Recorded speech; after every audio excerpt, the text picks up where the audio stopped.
I was a 6-year-old boy when John Dingell first went to Congress,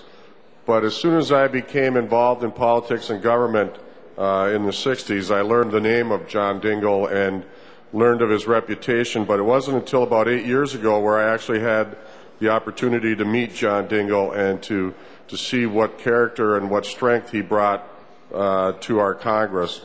8 years ago, I was the coordinator for the Stand Up for Iron Ore effort on Marquette Iron Range in the Upper Peninsula and Minnesota. And we were working with the steel mills in Downriver, and we had a large rally and a meeting,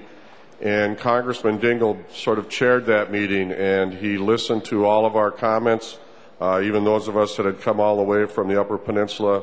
But he not only listened, he took our message back to Washington,